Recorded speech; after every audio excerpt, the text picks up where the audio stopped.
ಲಿಂಗಾಯತ ಪಂಚಮಸಾಲಿ ಸಮುದಾಯದವರು 2A ಮೀಸಲಾತಿಗಾಗಿ ಮೊನ್ನೆ ಲಾಠಿ ಏಟನ್ನು ಕೂಡ ತಿಂದಿದ್ರು. ಇವತ್ತು ಮೀಸಲಾತಿ ಕೊಡಿ, ಲಾಠಿ ಬೀಸಿದ ಪೊಲೀಸರನ್ನ ಅಮಾನತು ಮಾಡಿ ಅಂತ ಹೋರಾಟಕ್ಕಿಳಿದಿದ್ರು. ಆದರೆ ಸರ್ಕಾರ ಮೀಸಲಾತಿ ಕೊಡೋದಕ್ಕೆ ಸಾಧ್ಯ ಇಲ್ಲ, ಪೊಲೀಸರನ್ನ ಅಮಾನತು ಮಾಡುವುದಿಲ್ಲ ಅಂತ ಘೋಷಿಸಿದೆ.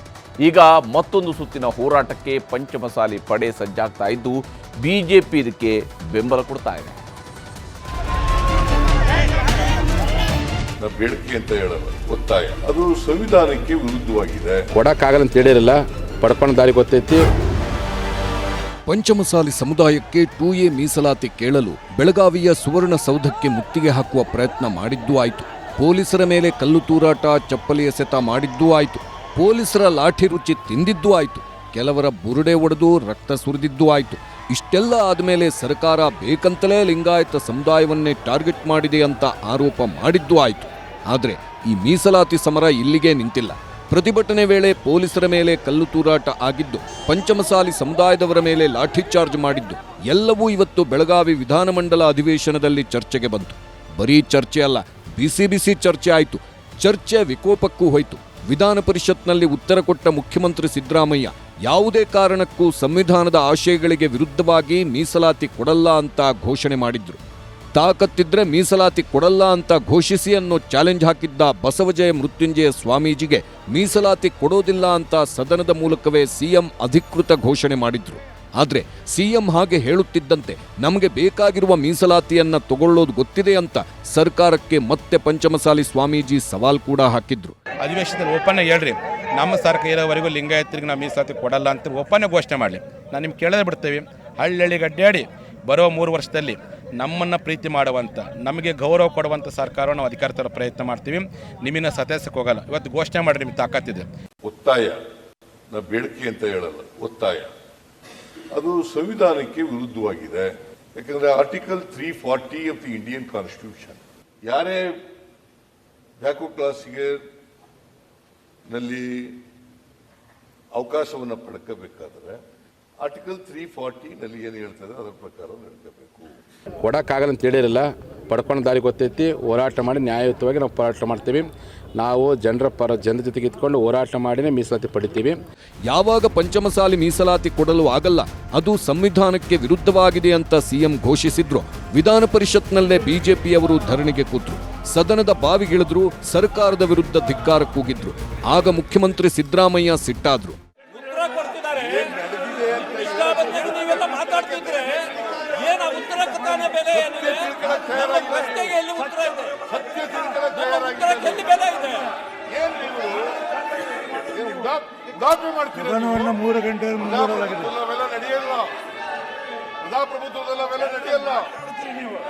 ಪ್ರಜಾಪ್ರಭುತ್ವದಲ್ಲಿ ಪ್ರತಿಭಟನೆ ಮಾಡಕ್ಕೆ ಅವಕಾಶ ಇದೆಯೇ ಹೊರತು ಕಾನೂನನ್ನು ಕೈ ತಗೊಳ್ಳಿಕ್ಕೆ ಅವಕಾಶ ಇಲ್ಲ.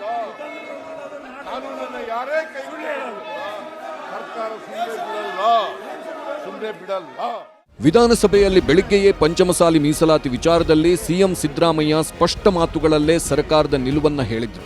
ಜೊತೆಗೆ ಹಿಂದಿನ ಬೊಮ್ಮಾಯಿ ಸರ್ಕಾರ ಕೂಡ ಇದಕ್ಕೆ ಪೂರಕವಾಗಿಯೇ ನಿರ್ಧಾರ ಕೈಗೊಂಡಿದೆ ಎಂದು ಬಿಜೆಪಿಯನ್ನು ಇದೇ ನಿಲುವಿನ ಸಾಲಿಗೆ ಎಳೆದ್ರು. ಮತ್ತೊಂದೆಡೆ ವಿಧಾನಸಭೆಯಲ್ಲೂ ಇದೇ ಮೀಸಲಾತಿಯ ಕಿಚ್ಚು ಸದ್ದು ಮಾಡಿದೆ. ವಿಧಾನಸಭೆಯಲ್ಲಿ ರದ್ದಾಂತ ಎಬ್ಬಿಸಿದ ಮೀಸಲಾತಿ ಕಿಚ್ಚು. ವಿಧಾನಸಭೆಯಲ್ಲೂ ಪಂಚಮಸಾಲಿ ಮೀಸಲಾತಿ ಹೋರಾಟದ ಕಿಚ್ಚು ಮಾರ್ಧನಿಸಿತು. ಪಂಚಮಸಾಲಿ ಹೋರಾಟಗಾರರ ಮೇಲೆ ಲಾಠಿ ಚಾರ್ಜ್ ವಿಷಯವನ್ನ ವಿಪಕ್ಷ ನಾಯಕ ಆರ್ ಅಶೋಕ್ ಕೆಣಕಿದ್ರು. ದಯೆಯೇ ಇಲ್ಲದಂಗೆ ಹೊಡೆಸಿದ್ದಾರೆ ಅಂತ ಅಶೋಕ್ ಹೇಳಿದ್ರೆ, ನಿಮ್ಮವರೇ ಕಲ್ಲು ಹೊಡೆದಿದ್ದು ಅದಕ್ಕೆ ಸಾಕ್ಷಿ ಇದೆ ಅಂತ ಪರಮೇಶ್ವರ ತಿರುಗೇಟು ಕೊಟ್ರು. ಹಾಗಿದ್ರೆ ಅದೇನ್ ಸಾಕ್ಷಿ ತೋರಿಸಿ ಅಂತ ಯತ್ನಾಳ್ ಸವಾಲೆಸಿದ್ರು. ದಯವೇ ಧರ್ಮದ ಮೂಲ ವಿಚಾರಕ್ಕೆ ಚರ್ಚೆಗೆ ಅವಕಾಶ ಕೊಡಿ. ದಯ ಇಲ್ಲದಂಗೆ ಹೊಡೆದಾಕಿದ್ದಾರೆ. ವಿಚಾರಕ್ಕೆ ಚರ್ಚೆಗೆ ಅವಕಾಶ ಕೊಡಿ. ದೌರ್ಜನ್ಯ ಅಲ್ವೇನು? ಹೋರಾಟ ಮಾಡಕ್ ಹಕ್ಕಿಲ್ವಾ? ಈಗ ನಮ್ಮ ಬಿಜೆಪಿ ಸರ್ಕಾರ ಇದ್ದಾಗ ಸುಮಾರು 4 ಲಕ್ಷ ಜನ ಸೇರಿ ಹೋರಾಟ ಮಾಡಿದ್ರು. ಅವಾಗ ಯಾಕೆ ಗಲಾಟೆ ಆಗ್ಲಿಲ್ಲ? ಇವತ್ತಾಗ ಗಲಾಟೆ ಆಯ್ತು? ಟ್ರ್ಯಾಕ್ಟರ್ಸ್ಗಳಲ್ಲಿ ಅವರು ಆ ಬ್ಯಾರಿಕೇಡ್ ಅನ್ನ ತಳ್ತಾರೆ. ಪೊಲೀಸ್ನವ್ರು ಏನ್ ಮಾಡಬೇಕು? ಆಗ ಅವರು ವಿಧವಾಗಿ ಹೇಳ್ತಾರೆ. ಪೊಲೀಸ್ನವ್ರು ತಡೆಯೋಕೆ ಹೋದ್ರೆ ಅವರಿಗೆ ಕಲ್ಲು ಹೊಡಿತಾರೆ. ಇದೆಲ್ಲ ವಿಡಿಯೋ ಇದೆ ಪಾಟೀಲ್. ನಾನೇನು ಸುಳ್ಳು, ನಂದೇನು ಸ್ಟೇಟ್ಮೆಂಟ್ ಇಲ್ಲ, ಇದೆಲ್ಲ ಡಾಕ್ಯುಮೆಂಟೇಶನ್. ವಿಡಿಯೋ ಬಿಡುಗಡೆ ಮಾಡಿ. ಯಾರು ಕ್ಲಾರಿಫಿಕೇಶನ್ ಟ್ರ್ಯಾಕ್ಟರ್ ಎಲ್ಲ ತೋರಿಸೋಣ. ಯತ್ನಾಳ್ ಅಶೋಕ್ ಪರಮೇಶ್ವರ್ ಚರ್ಚೆ ಮಧ್ಯೆ ವಿಜಯಾನಂದ ಕಾಶಪ್ಪನವರ ಎದ್ದು ಗಲಾಟೆಗೆಲ್ಲ ಆರ್ಎಸ್ಎಸ್ನವರ ಪ್ರಚೋದನೆಯೇ ಕಾರಣ ಅಂದುಬಿಟ್ರು. ಆರ್ಎಸ್ಎಸ್ ಮೇಲೆ ಆರೋಪ ಮಾಡುತ್ತಿದ್ದಂತೆ ಬಿಜೆಪಿ ನಾಯಕರು ಕೆರಳಿ ನಿಗಿನಿಗಿ ಕೆಂಡದಂತಾದ್ರು. ಇದರಿಂದಾಗಿ ವಿಧಾನಸಭೆ ಕಲಾಪದಲ್ಲಿ 2 ನಿಮಿಷ ಅಲ್ಲೋಲ ಕಲ್ಲೋಲವೇ ಆಗೋಯ್ತು. ಕೊನೆಗೆ ಸ್ಪೀಕರ್ ಸದನ ಮುಂದೂಡಿದ್ರು.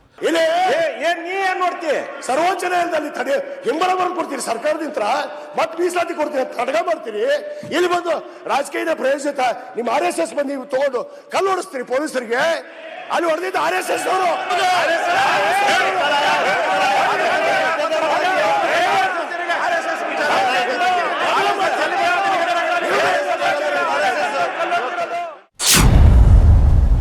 ಕಾಶಪ್ಪನವರ ಮಿತಿಮೀರಿದ ಮಾತಿಗೆ ಸ್ಪೀಕರ್ ಮೌನ.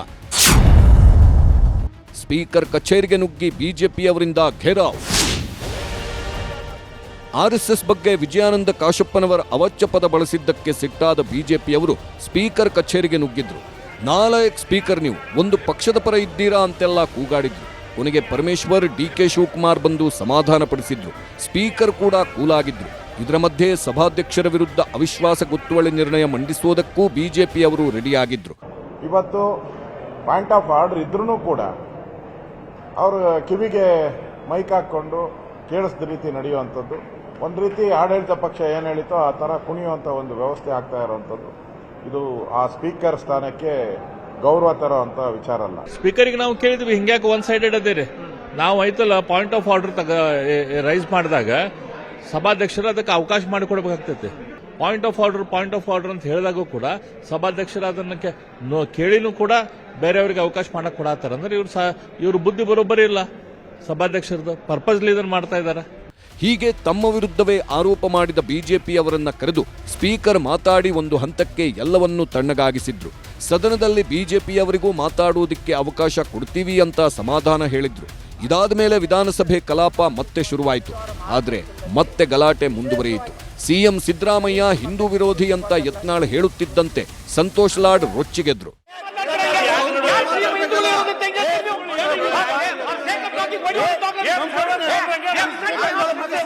ಇದೆಲ್ಲದರ ಮಧ್ಯೆ ಮೀಸಲಾತಿ ಕೊಡದ ಸಿದ್ದರಾಮಯ್ಯ ಸರ್ಕಾರಕ್ಕೆ ಧಿಕ್ಕಾರ ಅಂತ ಸುವರ್ಣಸೌಧದ ಎದುರು ಅಶೋಕ್, ವಿಜಯೇಂದ್ರ, ನಾರಾಯಣಸ್ವಾಮಿ ಸೇರಿದಂತೆ ಎಲ್ಲ ಬಿಜೆಪಿ ನಾಯಕರು ಫ್ಲೆಕ್ಸ್ ಹಿಡಿದು ಪ್ರತಿಭಟನೆ ಮಾಡಿದ್ರು. ಹೀಗೆ ಮೀಸಲಾತಿ ವಿಚಾರದಲ್ಲಿ ಪಕ್ಷಾತೀತವಾಗಿ ಲಿಂಗಾಯತ ಶಾಸಕರೆಲ್ಲ ಹೋರಾಡಬೇಕು ಎಂದು ಕರೆ ನೀಡಿದ್ದ ಪಂಚಮಸಾಲಿ ಗುರುಪೀಠದ ಜಯಮೃತ್ಯುಂಜಯ ಸ್ವಾಮೀಜಿಯವರ ಕರೆ ಅರ್ಧ ಈಡೇರಿದೆ. ಬಿಜೆಪಿಯವರು ಮಾತ್ರ ಇಂದು ಪಂಚಮಸಾಲಿ ಮೀಸಲಾತಿ ವಿಚಾರದಲ್ಲಿ ಹೋರಾಟ ನಡೆಸಿದ್ದಾರೆ. ಆದರೆ ವಾಸ್ತವವಾಗಿ ಪ್ರತಿಪಕ್ಷದಲ್ಲಿರುವವರು ಮಾತ್ರ ಹೀಗೆ ಮೀಸಲಾತಿ ಪರ ಮಾತಾಡ್ತಾರೆ. ಆಡಳಿತದಲ್ಲಿ ಕುಳಿತಿದ್ದಾಗ ಮೀಸಲಾತಿ ಸಾಧ್ಯವಿಲ್ಲ ಅಂತ ಹೇಳ್ತಿರುವುದು ಸ್ಪಷ್ಟವಾಗಿ ಗೋಚರಿಸುತ್ತಿದೆ. ಇದನ್ನ ಪಂಚಮಸಾಲಿ ಸಮುದಾಯ ಹೇಗೆ ಸ್ವೀಕರಿಸುತ್ತದೆ ಎಂದು ನೋಡಬೇಕಿದೆ. Political bureau, news 18. ಹೀಗೆ ಸದನದ ಒಳಗಡೆ ಮೀಸಲಾತಿಯ ಕಿಚ್ಚು ಬಹಳ ಜೋರಾಗಿ ಪ್ರತಿಧ್ವನಿಸಿತು. ಮತ್ತೊಂದು ಕಡೆ ಬೆಳಗಾವಿಯಿಂದ ಹಿಡಿದು ದಾವಣಗೆರೆವರೆಗೆ, ಗದಗ, ಕೊಪ್ಪಳದಿಂದ ಹಿಡಿದು ಹುಬ್ಬಳ್ಳಿವರೆಗೂ ಕೂಡ ಪಂಚಮಸಾಲಿಗಳ ಹೋರಾಟ ಬಹಳ ಜೋರಾಗಿಯೇ ಇವತ್ತು ಸಾಗಿತ್ತು. ಅದರ ಬಗ್ಗೆ ವರದಿಯನ್ನು ನಿಮಗೆ ತೋರಿಸ್ತೀನಿ.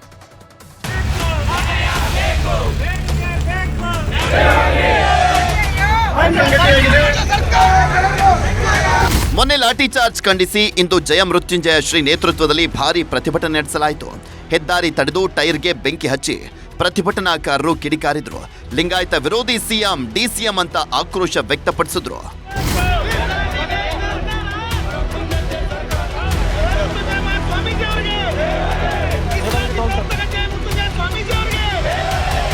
ಒಂದ್ ಕಡೆ ಮೀಸಲಾತಿ ವಿಚಾರದಲ್ಲಿ ಸರ್ಕಾರದ ಸ್ಪಷ್ಟ ಸಂದೇಶ ಹೊರಬಿದ್ರೆ, ಮತ್ತೊಂದ್ ಕಡೆ ಇವತ್ತು ಇಡೀ ದಿನ ಪಂಚಮಸಾಲಿ ಪವರ್ ಪ್ಲೇ ನಡೀತು. ರಾಜ್ಯದ ಹಲವೆಡೆ ಪಂಚಮಸಾಲಿಗಳು ಬೀದಿಗಿಳಿದಿದ್ರು. ಗದಗದಲ್ಲಿ ರಾಜ್ಯ ಹೆದ್ದಾರಿ ತಡೆದಂತ ನೂರಾರು ಕಾರ್ಯಕರ್ತರು ಟೈರ್ಗೆ ಬೆಂಕಿ ಹಚ್ಚಿ ಆಕ್ರೋಶವನ್ನ ವ್ಯಕ್ತಪಡಿಸಿದ್ರು. ಈ ವೇಳೆ ವ್ಯಕ್ತಿಯೊಬ್ಬನ ಪ್ಯಾಂಟ್ಗೆ ಬೆಂಕಿ ತಗುಲ್ತಾ ಇದ್ದಂತೆ ದೊಡ್ಡ ಹೈಡ್ರಾಮಾ ನಡೀತು.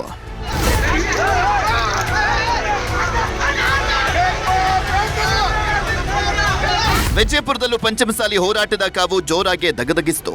ಪೆಟ್ರೋಲ್ ಸುರಿದು ಬೆಂಕಿ ಹಚ್ಚೋದಕ್ಕೆ ಹೋದಂತ ಹೋರಾಟಗಾರ ಗ್ರೇಟ್ ಬಚಾವಾಗಿದ್ದಾನೆ.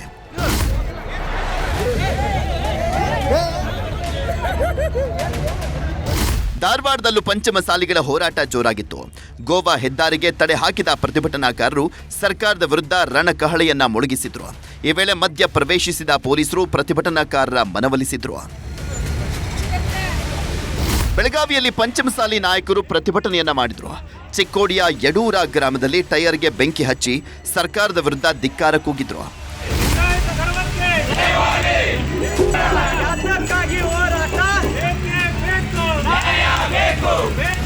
ದಾವಣಗೆರೆಯಲ್ಲಿ ಮಾಜಿ ಶಾಸಕ ಎಚ್.ಎಸ್. ಶಿವಶಂಕರ್ ನೇತೃತ್ವದಲ್ಲಿ ಪ್ರತಿಭಟನೆ ಮಾಡಿದ್ರು. ಪಂಚಮಸಾಲಿಗಳಿಗೆ ಮೀಸಲಾತಿ ನೀಡದೆ ಹೋದರೆ ಉಗ್ರ ಹೋರಾಟ ಮಾಡೋದಾಗಿ ಎಚ್ಚರಿಕೆ ಕೊಟ್ಟರು.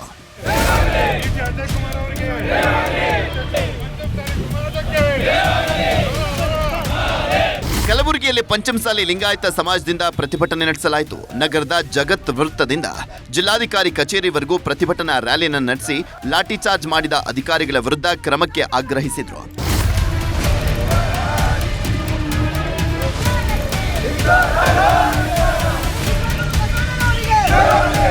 ಕೊಪ್ಪಳದ ಗಂಗಾವತಿಯಲ್ಲಿ ಪಂಚಮಸಾಲಿಗಳ ಮೇಲೆ ದೌರ್ಜನ್ಯವನ್ನ ಖಂಡಿಸಿ ಪ್ರತಿಭಟನೆಯನ್ನ ಮಾಡಲಾಯಿತು.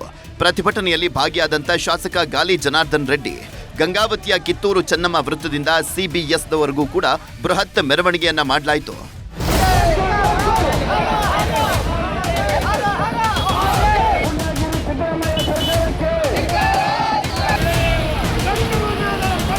ಹುಬ್ಬಳ್ಳಿಯಲ್ಲೂ 2A ಮೀಸಲಾತಿ ಕಿಚ್ಚು ಹೊತ್ತಿದೆ. ಪಂಚಮಸಾಲಿ ಹೋರಾಟಗಾರರ ಮೇಲೆ ಲಾಠಿ ಚಾರ್ಜ್ಗೆ ಖಂಡನೆ ವ್ಯಕ್ತಪಡಿಸಲಾಯಿತು. ಮಾಜಿ ಸಚಿವ ಶಂಕರ ಪಾಟೀಲ ಮುನೇನಕೊಪ್ಪ ನೇತೃತ್ವದಲ್ಲಿ ಉಣಕಲ್ ಬಳಿ ಪ್ರತಿಭಟನೆಯನ್ನ ಮಾಡಲಾಯಿತು. ರಸ್ತೆ ಬಂದ್ ಮಾಡಿ ಟೈರ್ಗೆ ಬೆಂಕಿ ಹಚ್ಚಿ ಆಕ್ರೋಶವನ್ನ ವ್ಯಕ್ತಪಡಿಸಲಾಯಿತು.